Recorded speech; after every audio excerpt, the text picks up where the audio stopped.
삼성전자가 파운드리 사업을 계속해서 확대한다 그런 이야기가 많이 나오지 않습니까? 그런데 이 파운드리 비즈니스는 굉장히 중요한 특징이 나타납니다. 바로 무엇인가 하면 다품종 비즈니스라는 것이죠. 후공정이 바빠질 테니까 그러면 어디에 주목하는 게 좋겠다? 들에 우리가 좀 더 주목을 해보는 것이 맞겠다. 삼성전자가 가지고 있는 파운드리 공장을 모두 엔비디아, AMD, 애플 같은 거대 고객사로만 채우면 참 좋을 수 있겠지만 사실 파운드리 사업의 비즈니스 특성상 그런 비즈니스는 거의 불가능에 가깝습니다. 결론부터 말씀을 드리겠습니다. 첫 번째는 삼성전자의 매우 긍정적인 소식이고요. 두 번째는 삼성전자 주가에 영향을 준 변수는 아닙니다.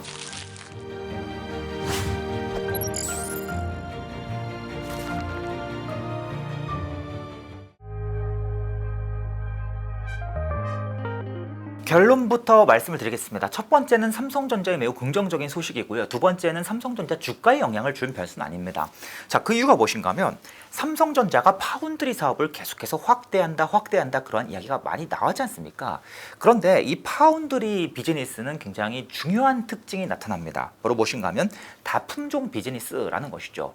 파운드리 산업은 정말로 고가 제품만 찍어내는 것은 어렵습니다. 굉장히 다양한 제품을 중심으로 다양한 제품을 만들어주는 그런 비즈니스가 필요한데 삼성전자는 아직 파운드리 사업을 시작한 이후에 본격적인 증설 그리고 본격적인 이 TSMC와의 이 증설 경쟁을 이룬 지 아직 그렇게 오랜 시간이 지나지 않았습니다. 그러니까 삼성전자가 파운드리 사업을 한 지는 굉장히 오래됐어요. 그런데 이 파운드리 사업의 많은 부분을 TSMC에 뺏기고 본격적으로 더 공격적인 경쟁에 들어선 건 얼마 안 되었다라는 뜻입니다. 그런데 문제는 이 삼성전자의 파운드리 사업 규모가 아직은 TSMC에 비하면 굉장히 작습니다. 이 설비 규모도 굉장히 적고 물량도 적은 상황인데 삼성전자가 TSMC를 부단히 따라가는 과정에서 우선은 고가 제품 중심으로 특히 CPU, GPU, APU와 같은 고가 반도체를 먼저 만들어주는 그러한 전략을 내세웠습니다만 결국에는 이 파운드리 사업은 다품종 비즈니스이기 때문에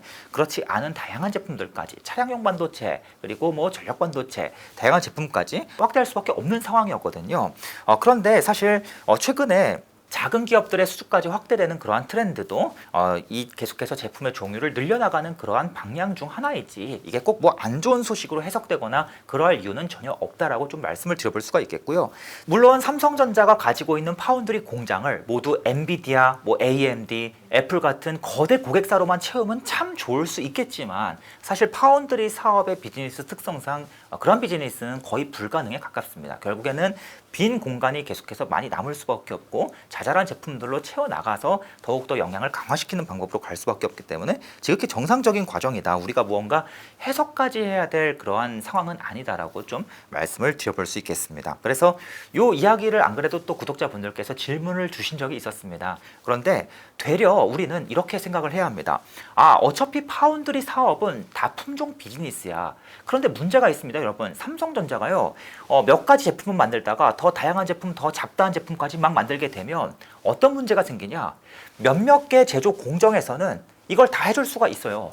그런데 몇몇 개 제조 공정은 못 해주는 문제가 발생합니다. 무슨 뜻이냐? 반도체 제조 공정은 전 공정과 후 공정으로 나뉘어지죠. 그런데 전 공정은 칩의 내부를 만드는 공정이고 후 공정은 칩의 겉껍데기를 만드는 공정입니다. 그런데 제품의 종류가, 칩의 종류가 다양해져도 전 공정은 거의 비슷하게 진행이 됩니다. 이 제품을 만들든 저 제품을 만들든 어차피 비슷한 공정을 이용해서 만들어요. 근데 문제는 후 공정입니다. 후 공정은 제품의 겉껍데기를 만드는 그러한 공정인데 제품의 종류가 다양해져?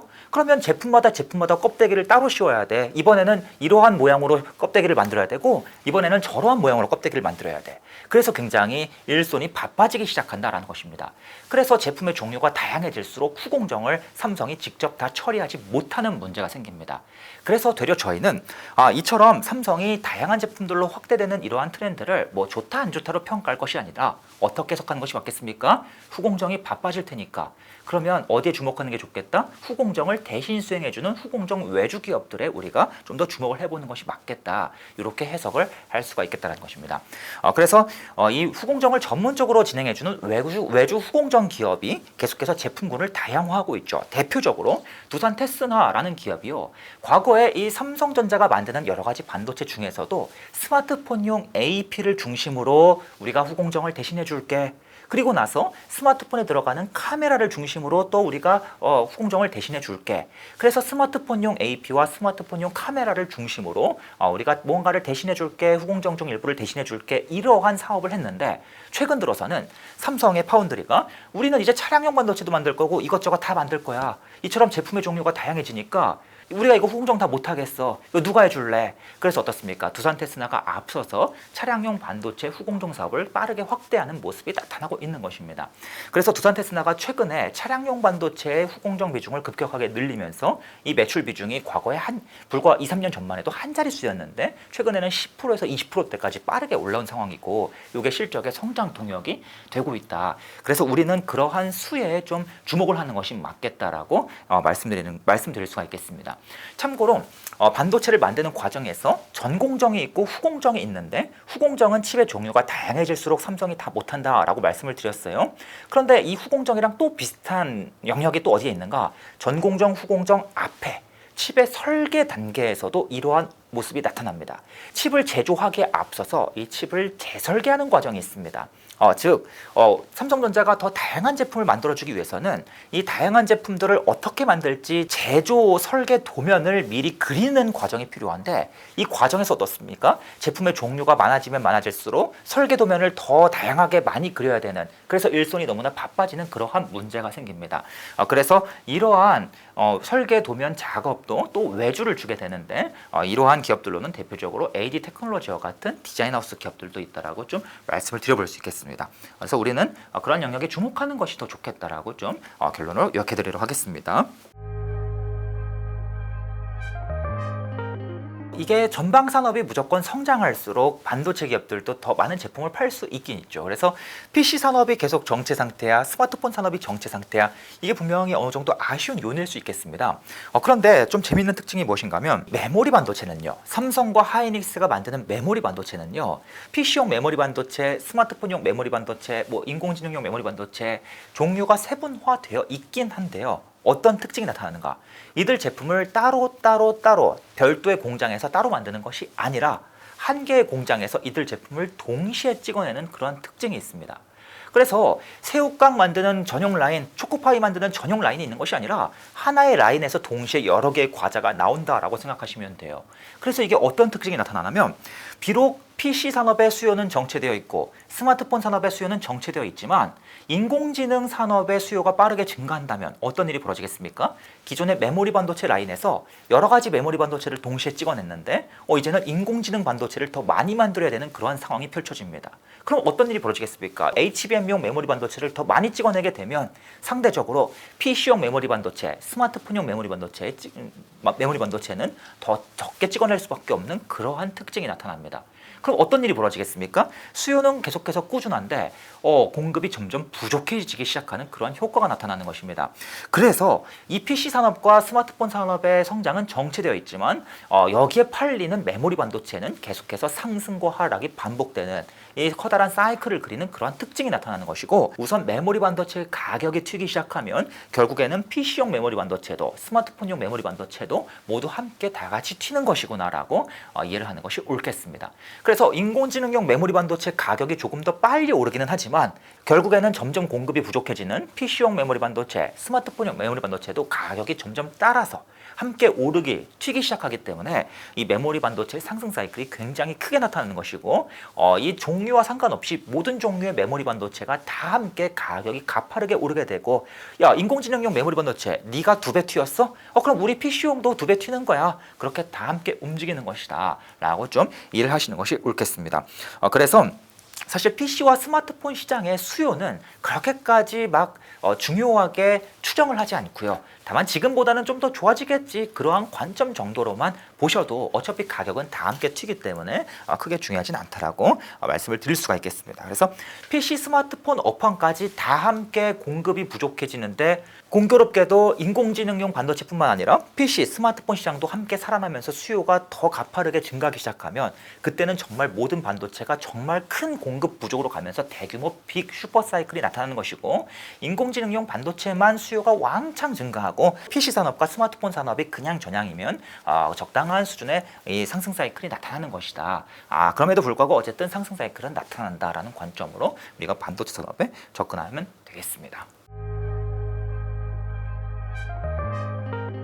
아쉽게도 자동차용 메모리 반도체는 차량용 반도체 시장이 빠르게 성장해도 굉장히 적은 비중을 유지할 것으로 예상이 됩니다. 그 이유가 이제 몇 가지가 있는데, 첫 번째는 스마트폰은요 1년에 약 17억에서 20억 대 정도가 팔립니다. 굉장히 많이 팔리죠. 그런데 자동차는요 다 모든 종류의 차 다 합쳐서 약 1억 대가 팔려요.